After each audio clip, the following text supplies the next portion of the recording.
हक मारा गया। भाई जहां ओबीसी को 27% रिजर्वेशन, ठीक है कुमार सौरभ, यहाँ पर संजय राणा को आप लगातार सुन ही रहे हैं, संजय राणा तो इसे जस्टिफाई कर रहे हैं, जो हो रहा है ठीक हो रहा है। भैया मैं पहले जानता भी नहीं हूँ संजय राणा है कौन, और इनके जस्टिफिकेशन से पर मेरी कोई टिप्पणी नहीं है, क्योंकि वो आधिकारिक प्रवक्ता नहीं है। चलिए आप तो इसे गलत ठहरा रहे हैं ना, जो सरकार ने फैसला लिया, जो ये विज्ञापन जारी किया लेटरल एंट्री के जरिए, इसे तो आप गलत ठहरा रहे हैं ना। मेरी पार्टी और मेरे राष्ट्रीय अध्यक्ष ने बड़े साफ तौर पर कहा, और मैं घुमा फिरा कर नहीं बात करूंगा, मैं सीधे तौर पर कहूंगा कि लैटरल एंट्री के माध्यम से यूपीएससी के द्वारा लाई गई इन नियुक्तियों का लोक जनशक्ति पार्टी समर्थन नहीं करती है। लेकिन साथ ही हमारे राष्ट्रीय अध्यक्ष ने कहा है कि हम एनडीए के अंदर हैं, हम सही फोरम पर इस विषय को उठाएंगे।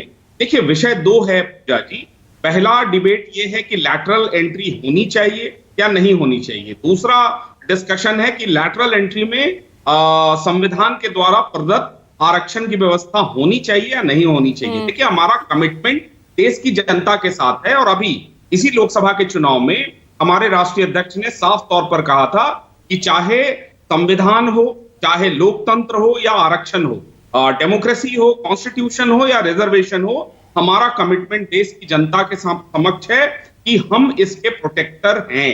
और आज चाहे कोटा में कोटा का विषय हो, SC ST के क्रीमी लेयर का विषय हो, या यूपीएससी में इस प्रकार से बैकडोर एंट्री बिना रिजर्वेशन के देने की का विषय हो, हमने साफ तौर पर मुखर तरीके से अपनी बात एनडीए के अंदर रहते हुए पहुंचाई है। लेकिन इसके साथ साथ एक डिस्कशन और भी होना चाहिए कि क्या लैटरल एंट्री इस देश में पहली बार हो रहा है। 1968 बार बार कहा जा रहा है, बार बार एग्जाम्पल दिया जा रहा है मनमोहन सिंह का या बाकी लोगों का। भाई देखो लैटरल एंट्री से किसी को परेशानी नहीं है, हमारे दल को भी परेशानी नहीं है, लेकिन क्या प्राइवेट सेक्टर में रिजर्वेशन है? तो क्या प्राइवेट सेक्टर से जब लोग गवर्नमेंट में आ रहे हैं, ये नियुक्तियां कौन निकाल रहा है? ये नियुक्तियां सरकार निकाल रही, और सरकार के किसी भी नियुक्ति में जब 45 दिन से ज्यादा के समय का नियुक्ति होता है तो 1968 का सर्कुलर है कि उसमें रिजर्वेशन का प्रोविजन होना चाहिए, पहली बात। अब दूसरी बात, लैटरल एंट्री की बात करते हैं। इस देश में मुझे लगता है, अरे तो आपके तो बीजेपी भी तो यही तर्क दे रही है भाई, 2018 से हम कर चुके हैं, 63 नियुक्तियां हो चुकी है। आप भी तो आवाज अब उठा रहे हैं ना।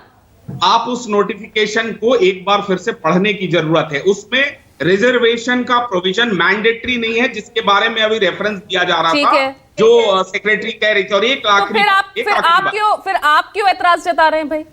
पूजा जी एक आखिरी नोटिफिकेशन मैं क्यों एतराज जता रहा हूं, इसके आते हैं। देखिए इस देश में 4 प्रमुख रेवोल्यूशन हुए हैं, green revolution, white revolution, nuclear revolution और पेमेंट रेवोल्यूशन। ये चारों, MS स्वामीनाथन कौन थे, वर्गीस कुरियन कौन थे, अब्दुल कलाम कौन थे, नंदन नीलेकनी कौन थे, ये सब जानते हैं। भाई ये 45 लोग कौन हैं, ये कौन लोग हैं जो आ रहे हैं, इसके बारे में क्या हम जानते हैं? क्या नहीं जानते हैं। तो इनके बारे में जानकारी सार्वजनिक नहीं है। आप आम को अमरूद से कंपेयर नहीं कर सकते। आप एक नियुक्ति जो सरकार के द्वारा लाई गई है, जिसमें रिजर्वेशन का कोई प्रोविजन नहीं है, उसको आप कहेंगे कि हम विमल जलान से। कुमार सौरभ, आपका जो वक्तव्य है ना, बहुत ही असमंजस से भरा हुआ दिख रहा है। बिल्कुल गलत आपको ये प्रक्रिया लग रही है, लेकिन गठबंधन धर्म का पालन भी करना है, तो इसलिए इनको डिफेंड भी कर रहे हैं। तरीके से मुझे लगता है कि इससे ज्यादा मुखर तरीके से क्या कहा जा सकता है कि हम इस यूपीएससी के द्वारा लाए गए लैटरल एंट्री के प्रक्रिया का समर्थन नहीं करते हैं। क्रिस्टल क्लियर, इससे ज्यादा और कुछ भी कहना है? अरे तो फिर आप उस 2018 की नोटिफिकेशन का भी जिक्र कर रहे हैं ना, वहां प्रोविजन नहीं है भाई रिजर्वेशन का। 2018 जो ये एक पोस्ट निकाली जाती है, यहाँ पर नहीं है प्रोविजन। नहीं पूजा जी, एक लाइन रिबटल भी ले लीजिए। अभी आपने कहा कि 2004 से 14 तक, 2014 से 24 तक 63 भर्तियां आई, उसमें से 57 लोग अभी भी हैं जो काम कर रहे हैं। उससे पहले 93 2004 से 14 तक 93 लोगों की लैटरल एंट्री से भर्ती हुई। मुझे नहीं पता वो कौन, उसमें रिजर्वेशन का प्रोविजन किया गया था या नहीं किया गया था। तो जब ये विषय सामने आया है तो हम कह रहे हैं कि मैं तो उतना पीछे भी नहीं जा रही ना, मैं उन 93 लोगों की बात ही नहीं कर रही, मैं तो उन 63 लोगों की बात कर रही हूँ जिनमें से 57 कार्यरत है। मैं भी 63 लोगों की बात कर रहा हूं हाँ। कि उसमें से 57 अभी भी काम कर रहे हैं, और उस समय इस देश का विपक्ष सोया हुआ था। आज हम सरकार में रहते हुए, एनडीए में रहते हुए अगर ये कह रहे हैं कि भाई हम सहमत नहीं है इस विषय से, इसलिए कि इसमें SC ST का, OBC का और EWS के आरक्षण की हकमारी हो रही है। तो और ये विपक्ष हम सोया कह रहे हुआ हैं, था तो क्या आप भी सोए हुए थे? फिर ये भी सवाल खड़ा होगा भाई। क्या? 2019 में तो आप भी अलग थलग ही हो गए थे ना, कुछ दिक्कत 2020 के बाद। मैं कह रहा हूं कि हम इतिहास और भूगोल में नहीं जाते हैं, मैं तो कह रहा हूं वर्तमान की बात है ना।